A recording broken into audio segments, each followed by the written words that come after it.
Então, hoje nós vamos dialogar com a professora Lúcia Silva, professora do GEMUT, da Rural, e que estuda a Baixada Fluminense e tem uma equipe de pesquisadores que discutem e percebem a importância dessa região. Então, vamos ouvi-la.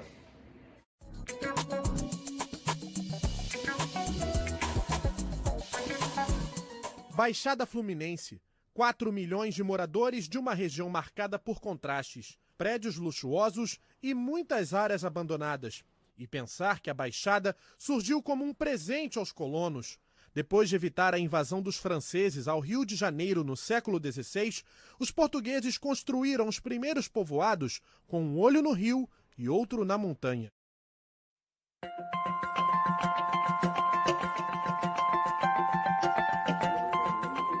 Não escolhi ser historiadora, escolhi ser professora de história. Foi uma professora do ginásio que me levou a escolher a história.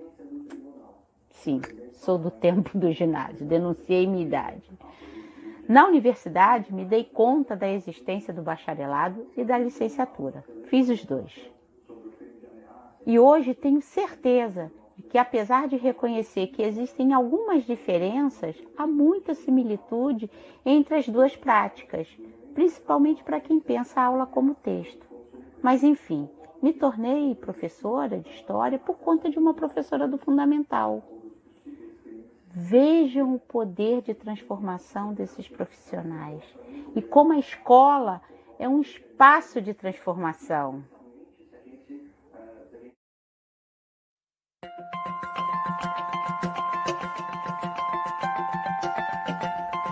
Nossa, esta pergunta é mais difícil. Por que eu escolhi pesquisar o objeto cidade, privilegiando a atuação do Estado e dos grupos sociais nesse espaço? Bem, inicialmente eu queria entender como se naturalizou, né? E olha o termo que eu estou utilizando, naturalizar, né? Determinados aspectos da estrutura urbana. Veja, em uma floresta espera-se encontrar árvores, mas numa cidade se espera ver calçadas, meio-fio, postes, ruas, né? Um monte de coisa, né?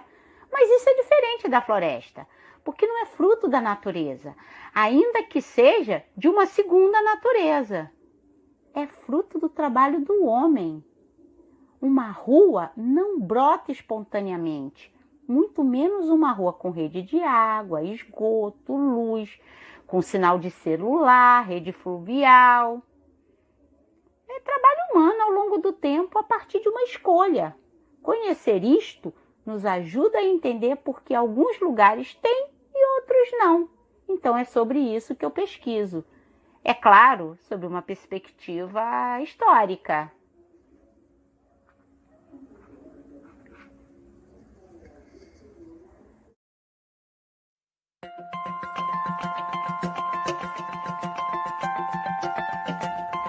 Quando eu vim lecionar na Rural de Nova Iguaçu, não podia continuar estudando a cidade do Rio de Janeiro trabalhando em Nova Iguaçu.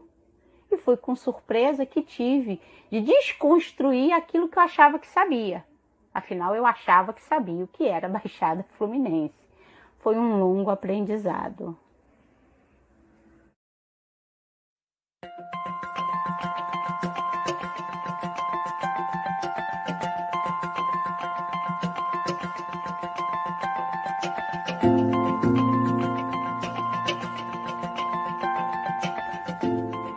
Nunca é demais apontar a configuração defendida pelo GEMUT. E por que é importante marcar este posicionamento? Porque quem trabalha com políticas públicas sabe que todas as políticas devem levar em consideração as dinâmicas da população no território para serem efetivas.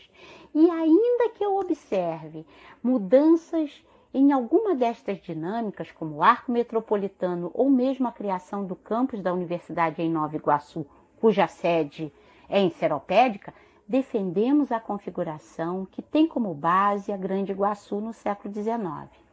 Assim, fez parte da Grande Iguaçu é Baixada. Não fez, não é. Outros pesquisadores denominam esta leitura de Baixada Histórica. Não gosto muito dessa denominação, porque isto significaria a existência de uma baixada histórica e uma não histórica.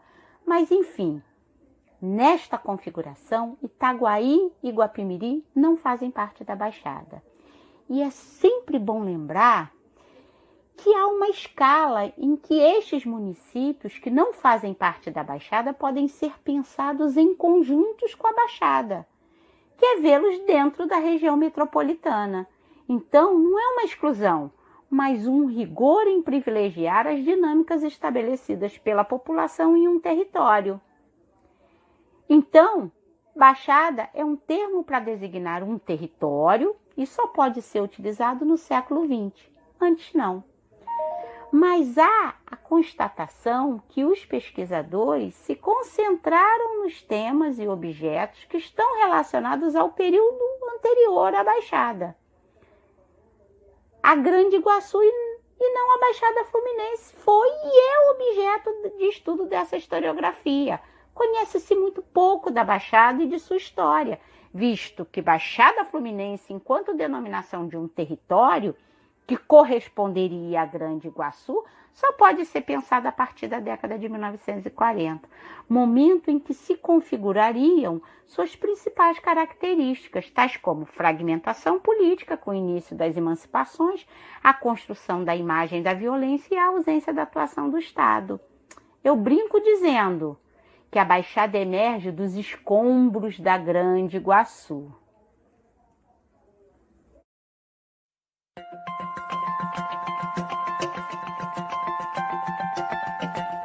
De uma maneira geral, o Estado brasileiro tem sido ineficiente, principalmente porque não há articulação entre seus entes.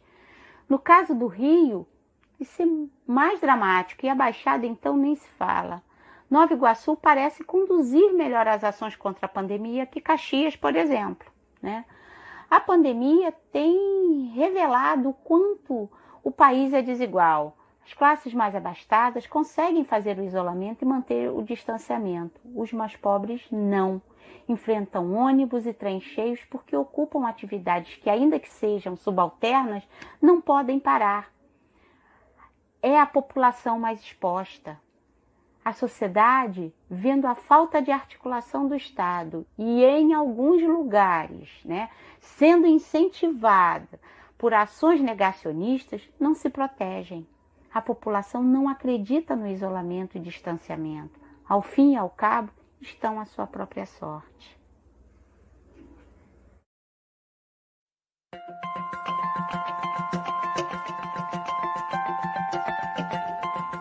O primeiro e único caminho é pela educação. População educada cobra de seus governantes todo o restante. Faz a melhor opção porque passa a conhecer a economia, entende as recomendações de saúde, sabe usar os recursos com inteligência, lida bem com a diversidade e, de forma respeitosa, convive com o diferente. Enfim, sem uma boa educação, a Baixada não entrará no século XXI. Agradeço o convite para este bate-papo e peço que visitem a página Gemult Baixada e vejam o nosso trabalho. Obrigada. E aí, gostaram de hoje? Professora Lúcia é sensacional, né? E nós vamos estar depois produzindo uma série chamada Pílulas da Baixada, que vai, em pequenos vídeos, falar sobre aspectos históricos da Baixada. Se você gostou, dá like, compartilhe e chame seus amigos para ver e também curtir e compartilhar. Ajude o canal para que a gente possa levar mais informações. Um abraço.